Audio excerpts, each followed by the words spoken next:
And greetings from our Temecula studios. Welcome to the Hardwood Report. I'm Ryder Bullock, and we've got two coast-to-coast matchups that promise intensity, intrigue, and no shortage of storylines.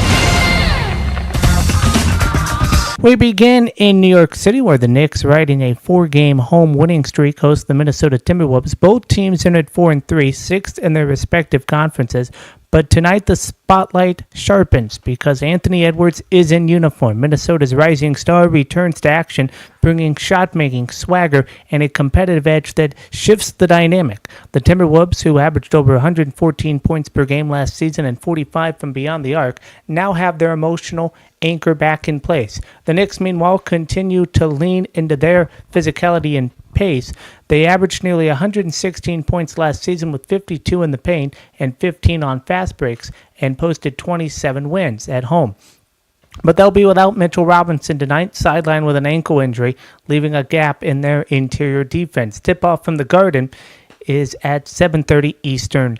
Then we head west to Los Angeles, where the Lakers, winner of 4 straight, welcome the San Antonio Spurs. It's a clash of contenders. San Antonio at 5-1, the Lakers at 6-2. The Lakers, despite a rash of injuries, LeBron James, Gabe Vincent, and Abu Thiro all out, with Austin Reeves and Luka Doncic day to day, continue to find ways to win. Their defense, which helped opponents to just over 112 points per game last season, will be tested by a Spurs team that scores in bunches but also gives up plenty, nearly 117 per contest. San Antonio's depth will be stretched. De'Aaron Fox, Kelly Olynyk, Jeremy Shohan, all nursing injuries. Dylan Harper is out, but if Victor Wembanyama suits up, expect fireworks. The Lakers-Spurs rivalry has history, and tonight it adds another chapter. That one tips off at 10 Eastern. 2 games, 2 coasts, 2 chances to measure who's rising and who is just surviving. More on those games in a moment, but first, here's what's trending in the NBA. We begin in Washington, D.C., where the NBA finds itself under the congressional microscope. Sources tell ESPN Shams Charania that members of the House Committee on Energy and Commerce are meeting with league officials today following federal indictments involving Chauncey Billups, Terry Rozier, and Damon Jones. The trio was among 34 individuals arrested in a sweeping investigation into alleged rigged poker games and sports betting schemes. The meeting is described as informational and focuses on the NBA's partnership with sportsbooks and its internal safeguards against the misuse of non-public information. Commissioner Adam Silver was not expected to attend, though the committee had formally requested a briefing last month. Jones is scheduled for arraignment Thursday in Brooklyn. Billups and Rozier will appear in federal court later this month and in December. Meanwhile, in Utah, tough news for the Jazz. Center Walker Kessler will undergo season-ending surgery to repair a torn labrum in his left shoulder. The procedure is set for Thursday in Los Angeles. Kessler had a strong start to the season, averaging 14 points and nearly 11 rebounds per game. He'll enter restricted free agency this summer, with extensions talks reportedly stalled. Jusuf Nurkic steps into the starting role, and in Sacramento tonight, the Warriors and Kings will be without several key starters. Stephen Curry remains in San Francisco battling a worsening cold. Jimmy Butler III is out with back soreness, and Draymond Green is questionable with a rib contusion. For the Kings, Sabonis is nursing a rib injury. Zach LaVine is sidelined with back injuries. And Warriors head coach Steve Kerr called his team wiped out after a grueling opening stretch, 15 games in 26 days across 10 cities. Kerr didn't mince words on the league's pace, saying, quote, "To ask our players to sprint, full court pressure, racing out to the three-point line, covering shooters is dramatically different from what it was 20 years ago." Curry is 37, Butler and Green are 35, Al Horford now 39. Won't play both sides of any back-to-back this season. The Warriors have been transparent about their load management strategies, and Kerr added, quote, "We all know what the real answer is, and that's to shorten the season. Good luck." Now back to the games happening tonight. There are moments in sports when reality bends, when the laws of physics, probability, and even common sense seem to yield to something more poetic. Last week in the city of Los Angeles, we witnessed one of those moments, and tonight we brace for another. Shohei Ohtani, the two-way marvel from Japan, did what only Shohei Ohtani can do. He carried the Dodgers to a World Series title not with a single swing, but with a week-long masterclass in myth-making. In Game 3, he erupted 4 for 4, 2 home runs, 3 RBIs, 5 walks in the series, and a slugging percentage that would make Babe Ruth blush. He was, in every sense of the word, a unicorn, a creature of lore, doing things we've never seen and may never see again.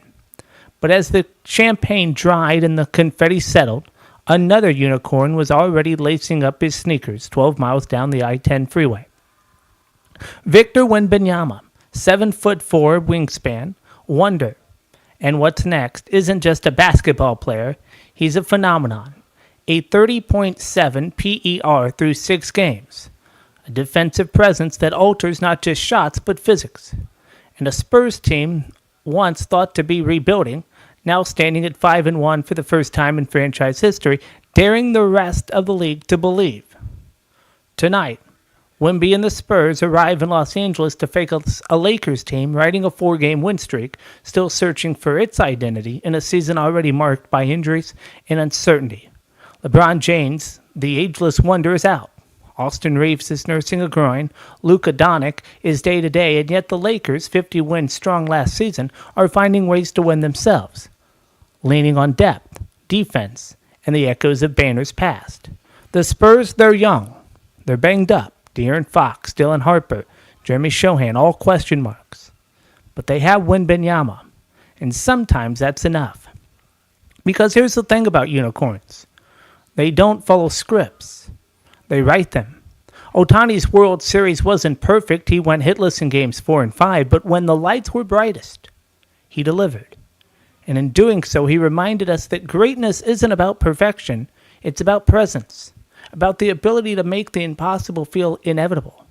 Wembanyama is now tasked with a similar burden, to lift a proud franchise back to relevance, to carry a city's hopes on impossibly long shoulders, to be night after night the best player on the floor, and maybe, just maybe, the best player in the world. But as history tells us, even unicorns need help. Giannis, Jokic, Westbrook, they've all posted PERs north of 30 and still found themselves stuck in the standings. The NBA is deeper now. One transcendent star is no longer a golden ticket. It's a starting point. So tonight, as the Lakers and Spurs tip off, it's not just a game. It's a passing of the torch. A clash of eras. A reminder that in Los Angeles, the extraordinary is expected. Ohtani gave us a week for the ages, when Wembanyama is trying to give us a season. And the City of Angels, it remains the only place on earth where unicorns not only exist, they compete. Tip-off for that game coming up at 10 p.m. Eastern. Before that game, though, the Knicks take on the Timberwolves, and I'm not going to sugarcoat it. You want to talk about the Knicks? You want to talk about drama? You got it. This team's got more moving parts than a Broadway set change, and right now they're still trying to figure out where the curtain even goes. Mike Brown, good coach, smart guy, but let's be honest.